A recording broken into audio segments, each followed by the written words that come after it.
The paperwork said the men were protected. Their feet said otherwise. In December 1944, in the frozen Ardennes, an all-black American truck company was still driving supply routes for Patton's army. Fuel, ammunition, rations, medical crates, everything the front needed to keep moving. But when the temperature fell below zero, those drivers were still wearing thin field uniforms meant for another season. Somewhere behind the line, their winter clothing had a signature on it. Boots marked delivered, gloves marked delivered, heavy coats marked delivered, except the men had never seen them. By the middle of the month, the roads in Belgium had turned to glass. Trucks slid sideways into ditches. Chains snapped under the weight of ice. Men climbed out in darkness and pushed vehicles with hands so numb they could barely feel the metal. They were not glamorous soldiers. They were not the men photographers chased. They were the men who moved the war. And in the winter of the Bulge, moving the war meant driving through blacked-out roads while German artillery sounded somewhere beyond the trees. The army had promised them winter gear weeks earlier. The depot had it. The form said it had gone out. The drivers had nothing. At first they made jokes. That was how soldiers survived things they could not control. Then the jokes stopped. Men began cutting canvas from wrecked trucks and wrapping it around their boots. Others tore strips from tarpaulins and tied them over their hands. Socks were dried over tiny fires, then frozen again before the next run. By the 5th night, the first serious frostbite cases came in. By the 9th, the company medic was writing the same words over and over. Swelling, numbness, discoloration, loss of feeling. By the 17th, one sergeant looked at a delivery receipt and understood the cruelty of it. According to the paper, his men were warm. According to the snow, they were being abandoned. His name was Sergeant Isaiah Cole.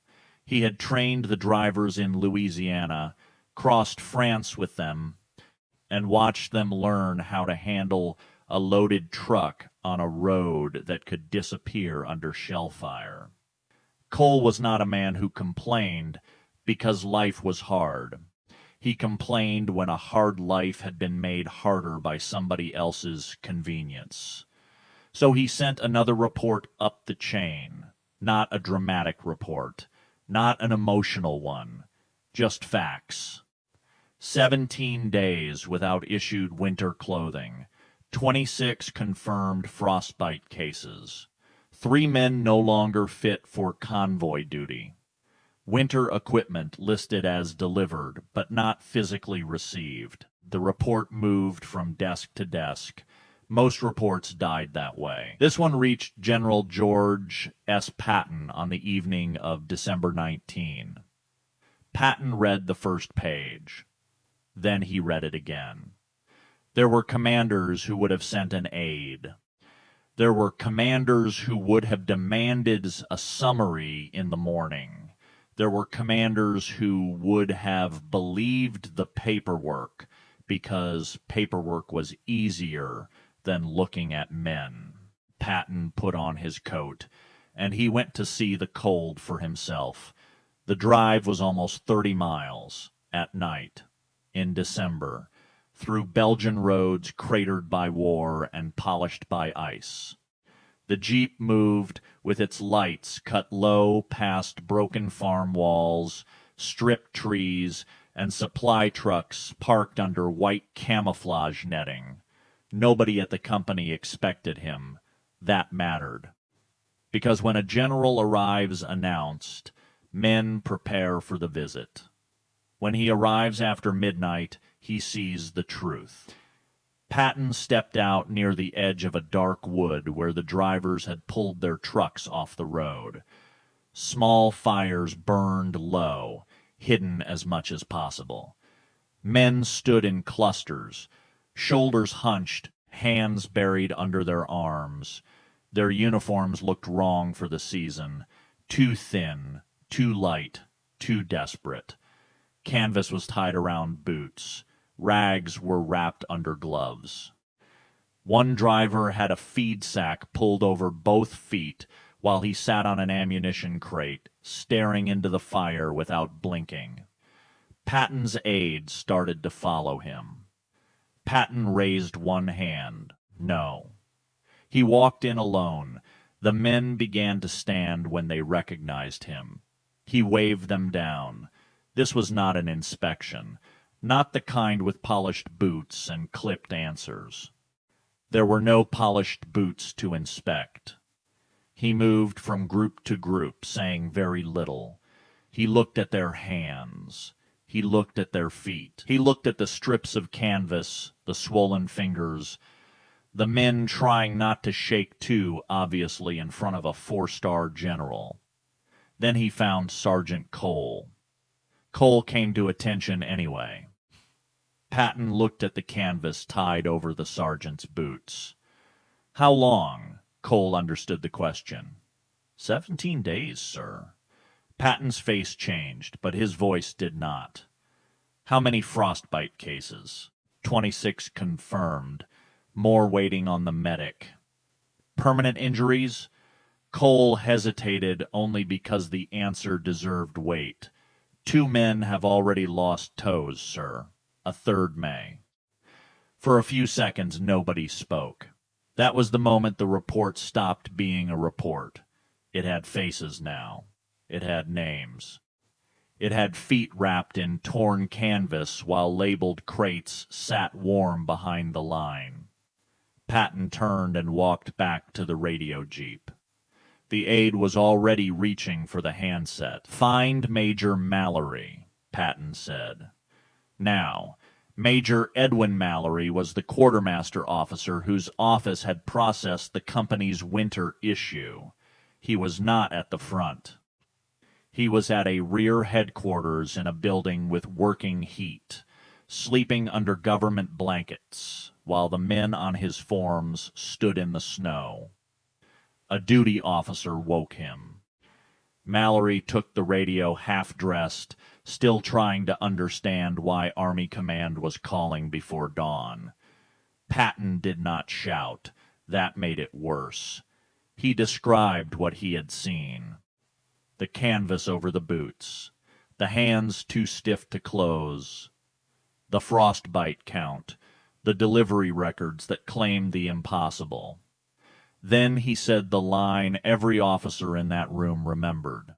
Every coat, every boot, every glove issued to that company is moving before first light. If it is not, I will be standing in your headquarters at sunrise, and you will explain why black soldiers were left to freeze, while their equipment had a signature on it. He handed the radio back before Mallory could defend himself. Then Patton did something the men did not expect. He did not leave. He went back to the fires. For almost 2 hours, he stayed with the truck company, not giving speeches, not making promises for history, not pretending the Army was something it was not. He asked questions. Which routes were worst? Where were the trucks getting stuck? How many drivers were still fit for night convoy? Were the chains holding? How much fuel was being lost to delays? Which men had already been pulled from duty? Cole answered him plainly. He told him about the road near Bastogne, where ice formed in the wheel ruts and trucks had to crawl one at a time. He told him about drivers steering with elbows because their fingers had gone numb. He told him about men keeping engines running all night because a cold engine might not start again. He told him about Private Lewis, who had hidden his feet for 2 days because he did not want to leave the convoy short a driver. Patton asked for the name again. Then he repeated it back. Private Lewis. That was another thing Cole remembered. Not the general's temper. Not the threat over the radio. The names. Before Patton left, he told Cole one thing. If those trucks are not here before dawn, you send the report directly to me. Then he climbed back into the Jeep and disappeared into the same black road he had come through. Before sunrise, headlights appeared on the frozen road. At first, the men thought it was another convoy moving past them toward the front. Then the lead truck turned in, then another, then another. They came loaded with the equipment that had already existed on paper: wool coats, insulated boots, gloves, scarves, thermal drawers, extra socks. Not enough ceremony to make it beautiful. Just crates coming off trucks in the dark while the sky over Belgium turned gray. Men formed a line with stiff legs and ruined hands. Some could barely lace the new boots. Others stood still for a second after receiving their coat, as if the weight of it had to be believed before it could be worn. Cole watched without smiling. A man can be grateful and furious at the same time. By daylight, the company looked different. Not safe, not comfortable. War had not become kind. But the men were dressed for the weather that had been trying to kill them. That night they drove again. That is the part easy stories leave out. They did not receive winter clothing and go home. They did not become symbols and stop being soldiers. They loaded fuel and rations, climbed into trucks, and went back onto the ice. Only this time, when a man pressed his boot against a frozen clutch pedal, he could still feel his foot. 2 days later, Major Mallory arrived at Patton's headquarters with an explanation. It was neat, organized, professional. The German offensive had disrupted transport. Other units had urgent needs. Roads were clogged. Records were confused. Segregated supply chains were complicated. The Battle of the Bulge had broken normal procedure. Some of that was true. That was the dangerous part. Bad systems often protect themselves with pieces of truth. Patton listened. He asked questions about the depot, about the manifests, about the routing orders, about who had changed priorities and when. Then he made the answer official. Mallory was removed from supply authority. The injury files would state that the frostbite was caused by equipment failure, not soldier negligence. The paperwork trail would be followed, and if the pattern showed racial preference in distribution, the record would say so. Not imply it, not soften it, say it. The inquiry continued into January. What it found did not surprise the black drivers. Their winter gear had not vanished. It had been redirected. Again and again, equipment assigned to their company had been sent to white units first, even when those units had no greater need. Their requests had been delayed, deprioritized, or marked complete when nothing had arrived. It was not one lost truck. It was a pattern. Mallory was not court-martialed. The decision went higher than Patton, and the Army did what armies often do when the truth is embarrassing. It punished the man enough to close the file, but not enough to confess the full size of the wrong. He was demoted and moved to a rear administrative job. The company kept driving. 3 men eventually lost parts of their feet. Several more carried damage for the rest of their lives. The records named the cause, but a record could not give back a toe. It could not undo 17 nights of cold. It could not make a segregated army suddenly fair. That is why Sergeant Cole never told the story as a simple rescue. Years later, when he was back home in Georgia, he almost never talked about the war. He had a job, a family, bills to pay, a country that still asked black veterans to prove rights they had already earned under fire.